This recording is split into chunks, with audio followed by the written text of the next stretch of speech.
You know, as much as an industry jerk off that these award shows continue to be for artists in Hollywood in general, it's still cool to see the artists that you support at least getting nominations for it, because you know that they're at least making moves, making strides in their careers. And that's how I felt about the Migos.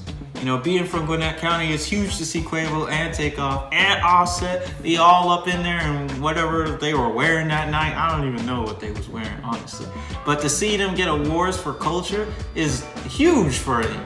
Because, like, I really enjoy listening to the Migos, and Culture was a great album. Honestly, I consider it a classic. Yeah, songs like T-Shirt and Bad Bougie and Call Casting, and what else they had on there? They had Get Right With You right after that, too. Back to back to back to back to back, all that. But then I did a poll on Twitter asking if people thought that Culture 2 was gonna be trash. And the majority out of like the 50 people that voted actually said, nah, it's gonna be some heat, fam. What you mean? You hating, cuz?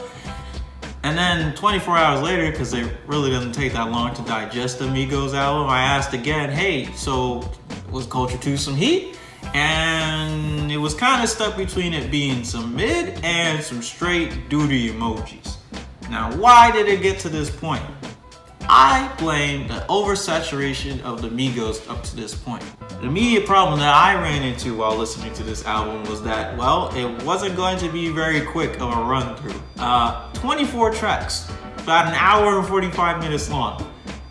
I've had orthodox disappointments shorter than that. Toy Story is shorter than that. Toy Story 2 is shorter than that. Toy Story 3 is the longest movie in the entire franchise so far, and it still is not an hour and 45 minutes. Look that up, I'm telling you.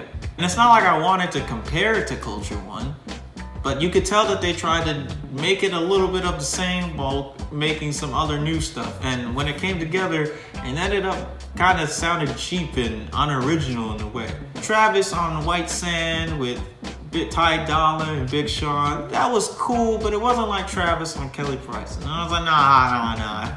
HirotheKid, you can't be listening to this music like it's like exactly like Culture 1. Give it some time, make it be its own project, and then compare it.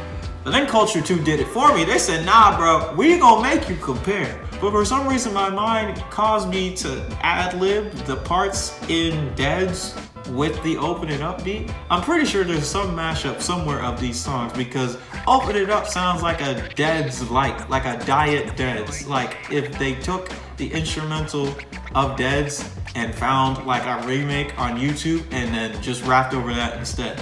And I went to Twitter because I was like, this can't be right. Open It Up is trending because everybody agrees with me. I go to Genius because I'm like, oh, maybe they used the same sample. Boy, they used the same producer. Like literally the producer like must have just taken that beat and was just like, man, this is a fire beat. I mean, Yachty had that debut album that was more than disappointing, and it was like 20 tracks long, 21, and it had like over an hour long too.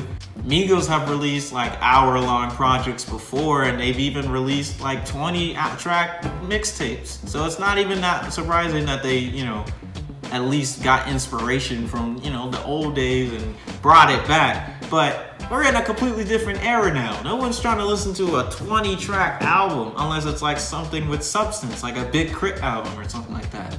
And then QC, their label, they've dropped compilation tapes in the past, but they just dropped one in the midst of Without Warning and, you know, Huncho Jack Huncho, all of that. They dropped a 45-track compilation tape.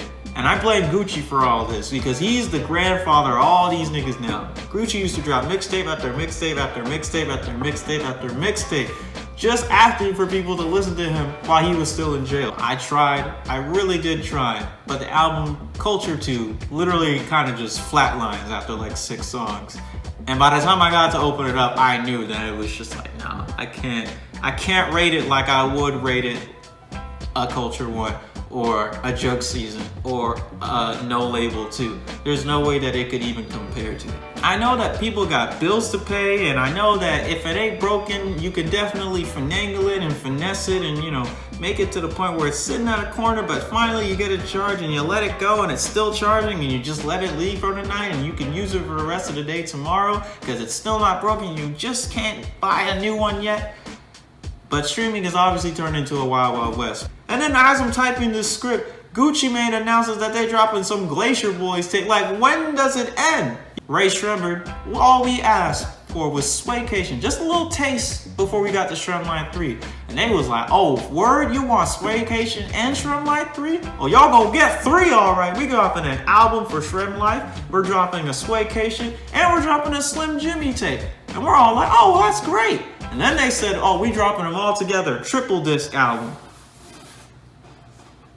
Huh? Chris Brown drops an album with 45 tracks on it, and everyone's talking about on Twitter, talking about something. Oh, I ain't gonna listen to that. Ain't no way I'm gonna listen to that. Who's gonna listen to that? But for some reason, all the tracks on there are gold or platinum. So somebody, I don't know who, but somebody's lying.